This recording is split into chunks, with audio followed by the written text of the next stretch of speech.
land subject to state subject. Aru 6 schedule area land subject to 6 schedule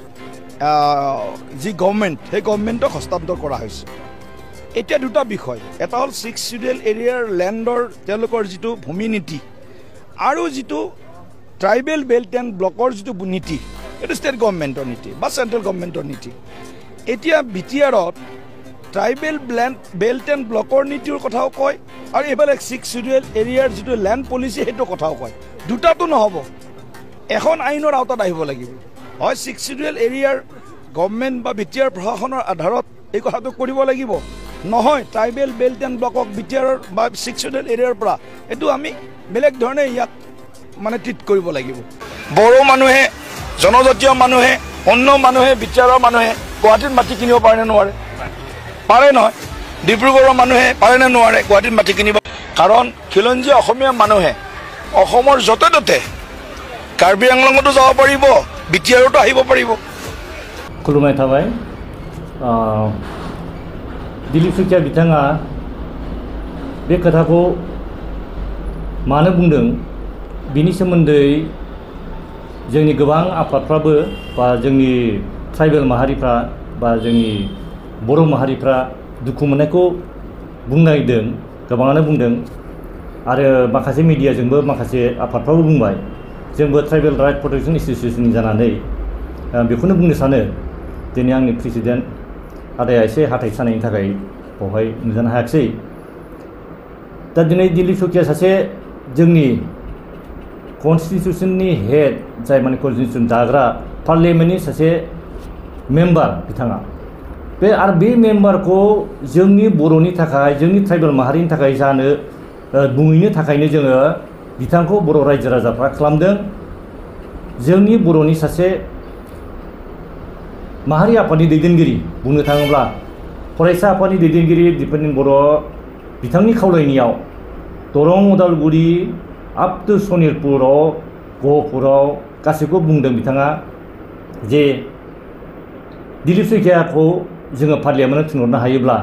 जोंनि बर'फोरनि ट्राइबेलफोरनि गांनाय उखैनाय बा जोंनि एकर्ड इमप्लिमेन्टेशननि खामानिखौ मावफुंगोन होननानै मावफुंनो थाखाय जों बिथांजों रायलायबाय होननानै बुंनानै बिथाङा जोंनि रायजो राजाखौ कनभिन्स खालामनानै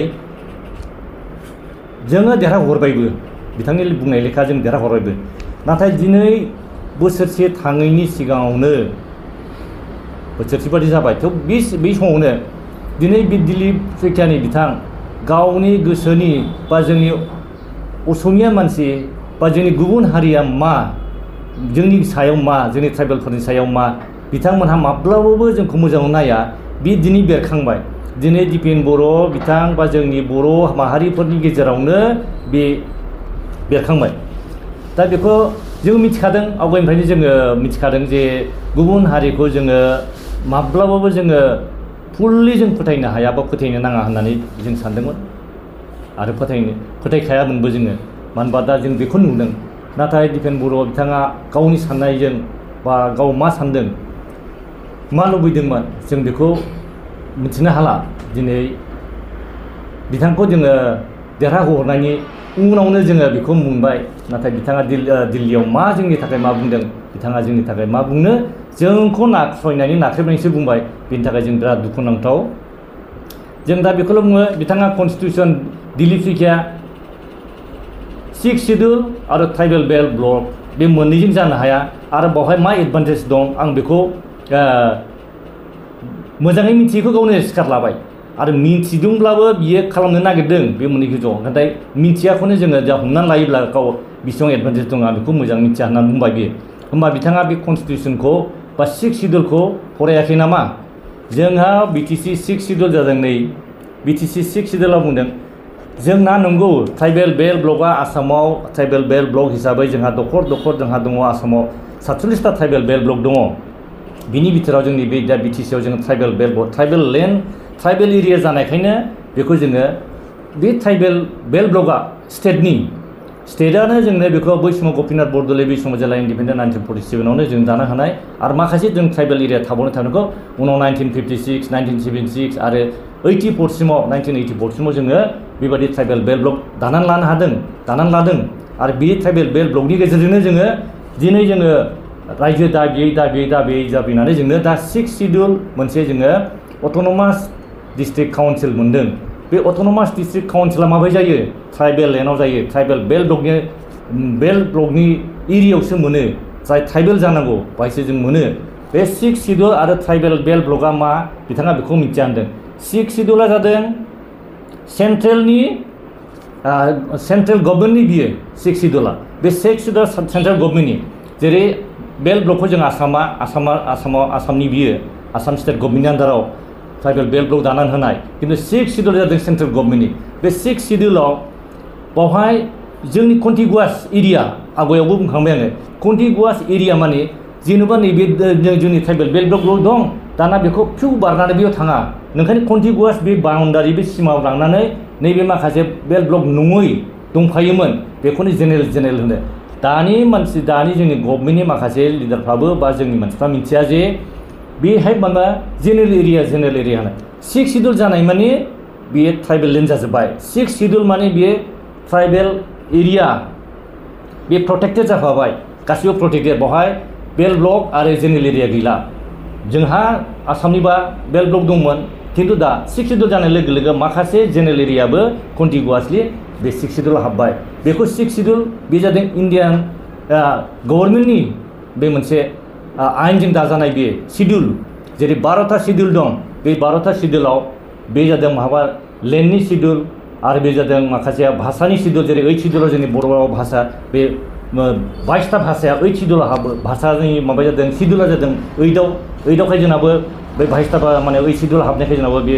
इन्डियाननि 22टा इन्डियान मेजर लेंगुवेजआव जोंनाबो गोग्लैफाबाय दा बे 6 शिड्युला जादों ट्राइबेलफोरनि ट्राइबेल एरिया जेरै 6 शिड्युल बियो 6 शिड्युलाव दिनै मानो दस्रा माबा अरुणाचल होन लादाखआव होन बा मणिपुराव मानो 6 शिड्युल बिदों मानो बिदों जोंहा दिनै मोनखानायखौ जोंना मानो इमप्लिमेन्ट खालामबा मानो जोंना लिडारफ्रा बेखौ बुजियाखै बिटिआर दाजेननाय जेला बावहाय बिथांमोनहा फार्स्ट एसेम्बलि जिरायो होमब्लाबो मा 6 शिड्युल होननानै सासे माबानि MCLA बिपिएफनि MCLA बुंदोंमोन 6 शिड्युलाव बेबायदि माबा मोनसे बुंदोंमोन बियो दाना मा 6 शिड्युल होननानै जोंना बे मा होनो अध्यक्ष माने मा जोंना बिथां चेयारमेना माने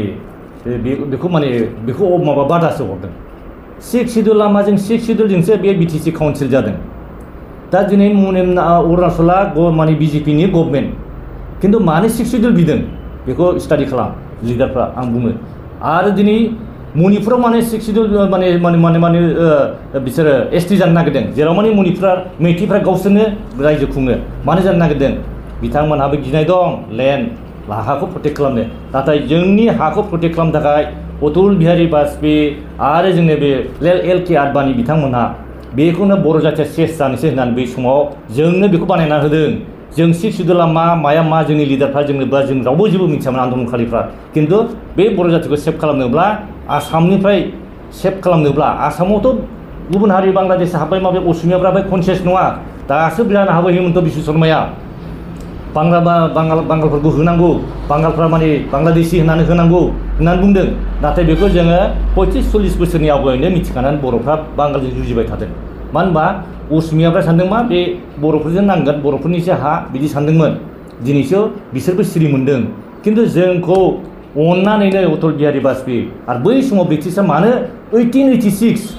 1886आव जोंनि इन्डियान गभर्नमेन्ट बा जोंना इन्डिपेन्डेन्ट जायाखै खिन्थु जोंनि ट्राइबेल मानसिफोरखौ नुबाय अननानै 1886 बेखौ सेभ खालामनांगौबा गुबुननिफ्राय सोरमोन ब्रिटिशफ्रा नंगौ बांगालफोरखौ लाबोदों बाहाय मा एग्रिकालसारनि थाखाय बाहाय माने आबाद मावनायनि थाखाय माने मोजां प्रडाक्ट जायो होननानै बे हाया मोजां होननानै बाहाय बांगालफोरखौ लाबोदों आरो बेनि उनाव बाङालिफोरखौ लाबोदों बे समाव जोंहा बै समाव बर' राजा कसारि राजा काछाराव दंमोन बे एरियायावबो बाङालिफोरखौ लाबोदों जे बाहाय बिजनेस खालामनांगौ मानो होनबा जोंना बिजनेसा मानो होनबा बिजनेसफ्रा मानेफ्रा ब्रिटिशफ्रा जोंनिफ्राय जेसेबांखिनि माने सर्स मोनो बेखौ फाननानै बायनानै बिसोरो गासिबो माने थाखा फैसाखौ लांनाय बिनि थाखाय बिसोरो बावहाय आबादबो खालामहोदों बिजनेस खालामहोनोबो लांदों साहा बागान खालामनो थाखायबो जोंनि जायनि थाखाय साहा बागाननि माने लेबारफोरखौ लाबोनो थाखायबो झारखन्डफोरनिफ्राय छत्तीसगढ़निफ्राय लाबोदों दा बावहाय जों बेखौनो बुजिदोल' जे जोङो 6 शिड्युल होनोब्ला मा दा नैबे 6 सिडिउलखौ दिनै बियो दिलीप सैखिया बिथाङा मिन्थिनानैबो मिन्थियैबायदि खालामदों आरो मिन्थियाखैब्ला बिथाङा बेखौ नायथों खिन्थु जों बुजिनायाव साफ्रोम असमिया बे रोङा जानो हागौ मिन्थिया जानो हागौ माखासे मिन्थियो बिसोर सब समय बर'फोरखौ माबोरै नासयनो बर'फोरखौ माबोरै बे 6 सिडिउलखौ बोरै बोख्रेबनो बिनि थाखायसो गुवाहाटियाव जिरायनानै नायो दिनै दा बिथां हिमन्त बिश्व शर्मानिया ननि गपाल महन्त दङ भास्कर ज्योति महन्त दं दाख्लै बुंदों होननानै काउन्टार होलायबाय भास्कर ज्योतिया दिनैसो माने अस्त्रनि जनजननि डिभाइड आसाम 50-50खौ फोजोबनो हाबाय बे बिटिआर रेकर्डनि दारै जों बिराद खुसि नंगौ बिथांमोना खुसि जाखागोन नाथाय जोंना मा जोंना दा जोंहा बेसेबां लस दिनै बुंनो थाङोब्ला मोनसे चेप्टार बिथांमोननि जोंनि दा जोंनि एनडिएफबिखौ जोंखौ सारेन्डार होजोबबाय अस्त्र सारेन्डार होजोबबाय गासिबो होजोबबाय जोंखौ निरिह खालामनानै दोनबाय दा निरिह खालामनानै दोननायखाय सान्थिया गावस्रा जाबाय जोंहा जेबो माबा गैला दिनै दा हिमन्त बिश्व शर्माया बांगालफोरखौ होनो थाखाय बर्डार एरियायाव दाना अस्त्र होबाय होमबा जों लानाया जों सेल्फ डिफेन्सनि थाखाय अस्त्र लानाया जों सेल्फ डिफेन्सनि थाखाय नांनाया जोंना भुलमोन नामा दिनै गभर्नमेन्टआव थानानैबो मानो हाथियार होनो नागिरखो जोंना साननांगौ लगिया बिसोर दिनै आल्फाया दासिमबो आल्फाया दंबाय थायो दिनै जोंनि एनडिएफबिफोरखौ लाबोजोबनांगौ दस्रा फिसा जाथिफोरनि एक्सट्रिमिस्ट अर्गानाइजेसनखौ लाबोजोबनांगौ सारेन्डार खालामजोब्बाय आल्फाखौ मानो लाबोआखै आल्फाजों दिनै रायलायहरो फरेस्ट बुराजों रायलायहरो बिसोर दाय गैया हिमन्त बिश्व शर्मा रायलाय बिथांनि एंकारफ्रा बिथांनि मिडियानि बिथांनि निउस चेनेलनि गेजेरजों बिथांमोनहा रायलायहरो बिथांमोनहा दाय गैया जोंहा सोरबा एनडिएफबिनि सासे न'खरनि मानसि गोदो थाहैनाय दं बा सोरबा बै समाव एनडिएफबि दङैमोन बिसोरजों रायलायहरबानो सोरबा रिपर्टारा रायलायबानो एरेस्ट जायोमोन खाना दोनजायोमोन नोंसोर बोरै रायलायदों बोरै फट' लाफादों नै बेजोंनो दाय जायोमोन खिन्थु दिनै बिथांमोना गावसिनि एक्सट्रिमिस्ट अर्गानाइजेसनखौ बेसेबां फोजौनानै बेसेबां थाखा फैसा हरो दिनै बिथां परेश बरुवा वार्निं हरो बे वार्निं हरनाया बिथांमोननि प्लास बिथांमोननि गभर्नमेन्ट सालायनायाव सहजग नाथाय जोंनिखौनो बुथुमना लाबोनानै दा जोंनिखौनो बुख्रेबबाय जोंनिखौनो जेलाव सोबाय आरो जोंनि एनडिएफबि बिदा फंबायखौनो दा मेइन स्ट्रिमाव फैबाय होननानै बुंबाय सान्थि जाबाय होनना बुंबाय नाथाय बिथांमोननि थांनानै थानायनि राहाखौ मानो खालामनानै होआखै बे होमबा जों दा जुदि 6 सिडिउलखौबो सिफाय जाबाय 6 सिडिउल सिफाय जानायखौथ' जोङो सिगाङाव बुंखादों 16टा डिपार्टमेन्ट लांबाय माने मा जोंनि एमएलए माखासे जोंनि जायगानिनो माखासे एमएलए बिथांमोना लाङाखै बाहा लांदों बाहा माबादों बेबायदि खोथा बुङो 6 सिडिउलाव दङ नों दिनै डिसिनाव लांनाय माने मा जाखो डिसिनाव लांनाय डिसिया जादों डाइरेक्ट स्टेट गभर्नमेन्टनि डिसिया जोंनि पावाराव गैया आरो जोंना माखासे जोंनि दैदेनगिरिफ्रा बिथांमोना बुंदों डिसिनो हरनाय माने सुपारभाइससो होनना बुंदों माने करापसन बे समाव करापसना माने रावबो नायग्रा गैया हाग्रामा महिलारिया करापसन खालामदों होननानै ओंखायनो डिसिनो हरदों बाहाय बै समाव डिसिया पावार गैयामोन दाना डिसिया पावाराव थानायखाय करापसन खालामो नाथाय डिसिया लांनाय लोगो लोगो जोंहा मा जाखो जोंनि लेन्ड रेभिनिउ बहा थांखो फरेस्टनि रेभिनिउ बहा थांखो जोंनि माखासे रेभिनिउ बहा थांखो दा जेरै फरेस्टआ ट्रेन्सफार साबजेक्ट लेन्डआ ट्रेन्सफार साबजेक्ट खिन्थु फरेस्ट ट्रेन्सफार साबजेक्ट नङैजों सरजाबनानै जोंनि अन्थाइ बालानि माबाखौ मिनि माइनिं होननानै लानानै माइनिंआथ' जों ट्रेन्सफार साबजेक्ट नङा नालाय माइनिं होननानै लाना थांनानै बेजों सरजाबहैनानै जोंनि रोंबोथाय बबे माइनिंआव गोग्लैयो होननानै होमबा बे थगायजायाखै बे 6 सिडिउलखौ सिफायदोंना सिफायाखै 6 सिडिउल हिसाबै बिसोर गैला आरो दा बेखौ गावसिनि गभर्नमेन्टनिफ्राय बुङाखैमोन सोर लांखोमादों दिनै दिलीप सैखियानि खुगानिफ्राय बे बेरखांनाया जोंखौ मेगन गेवहोदों दा दिनै गभर्नमेन्टआ जोबफैबाय नालाय जों माने